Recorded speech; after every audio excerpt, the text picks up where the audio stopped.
Good morning. We are going to present a manuscript named An Improvement Cycle in Classroom for Soil Mechanics using Kahoot.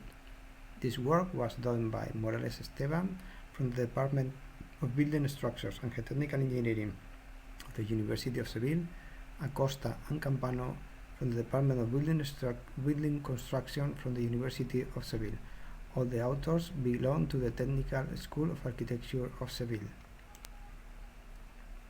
Introduction. Soil mechanics and geotechnical engineering is a core subject for architects and engineers.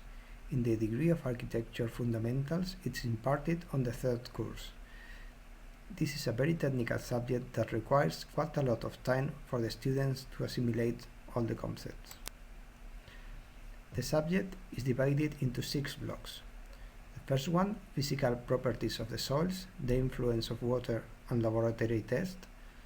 The second part is soil recognition, the geotechnical study. The third part is shallow foundation, basically footing and slab foundation. The fourth part is soil and water pressure, embankments. Next, deep foundation, piles and micro piles, and finally expansive soils. On the slide we can find one of the laboratory tests that the students do during the course, which is obtaining the liquid limit of a sample of soil. The main difficulties for the students related to the subject are to understand soil mechanics and the behavior of soils under stress changes. This is a very complex task that takes the students a lot of time to really understand how the changes in the stress affect the changes in the tensions of the soil and its movement. It is a brand new subject that has to do with physics, structures, construction, chemistry and mechanics. All this mix of different subjects makes that it's quite difficult for some students to assimilate all the concepts and to transversally join all these subjects.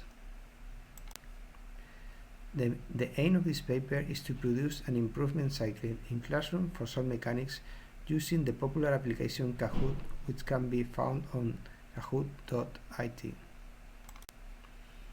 At the beginning of each thematic unit, a theoretical presentation is provided by the teacher of approximately 60 minutes.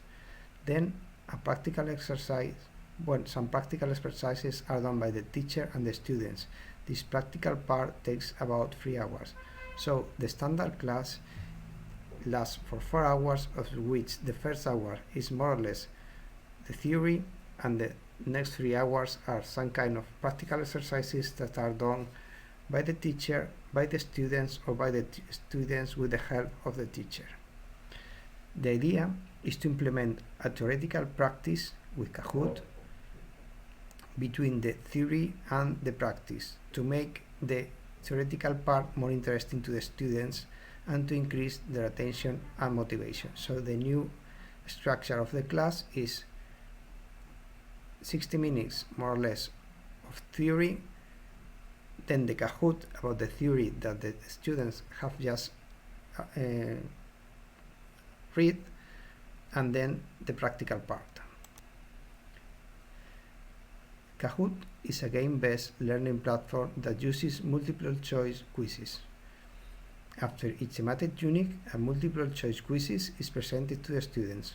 All of them are automatically classified by the application according to the number of right answers and the time consumed. So the professor gets a list with the marks obtained by the students with a punctuation and also with the number of right and wrong answers. Finally the teacher rewards the best 3 students with an upgrade in their qualifications. As it is known, motivation is a key factor in learning. The expectancy value theory is one of the most important theories to describe it. The degree of motivation is given by the student's success expectation and their perceived task value. Now, the next question is, how do we measure motivation? Well, based on the theory aforementioned, Keller developed the ARCS model, which is based on the attention, the stimulation of curiosity must increase it, Relevance, it refers to the utility perceived by the task. Confidence, which is related to the expectancy of success. And satisfaction, it has to do with the reward the students perceive and the reinforcement strategies. To validate the ARCS model, a questionnaire has been filled by the students. The results have shown that the academic marks regarding the theoretical part have improved. More than 30% of the students have informed that they have read the lessons in advance. Moreover, up to 15% have done a careful reading in advance. This is very important.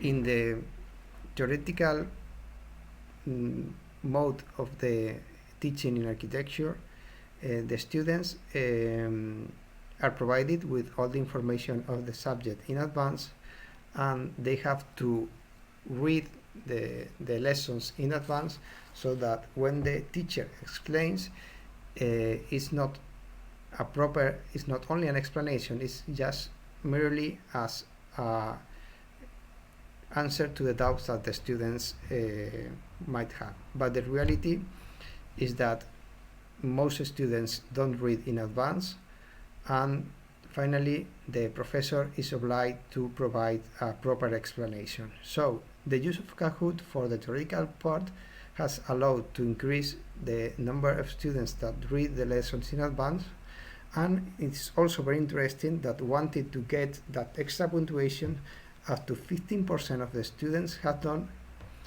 a mixture between a very careful, comprehensive reading and studying. Moreover, the motivation and attention of the student has risen notably, and finally the participation has increased, and a more active attitude of the students has also been observed.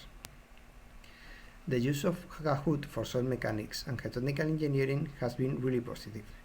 The professors have noted an incredible increase of the interest of the students for the subject. In the remarks in the questionnaire, we have observed that most students have valued the Kahoot activity as very positive. Moreover, it has created a great competitiveness among the students, and also an incredible atmosphere of interest for the activity in the class. To conclude, we can say that this paper presents the results of a class improvement cycle using Kahoot applied to the subject of soil mechanics and geotechnical engineering. The use of Kahoot has raised the results obtained by the students in the theoretical part. An ARCS model has been used to validate the motivation and the attention of the students, showing some remarkable results. Finally, it should be mentioned that the activity has created a great interest among the students, and a very funny atmosphere was generated in class when using the application Kahoot. Finally, we can find the references provided in the presentation, which are Keller for showing the ARCS model, Requena and Morales-Esteban for showing the subject of soil mechanics, and Whitfield and Eccles to show the expectancy value theory. Thank you very much for your attention.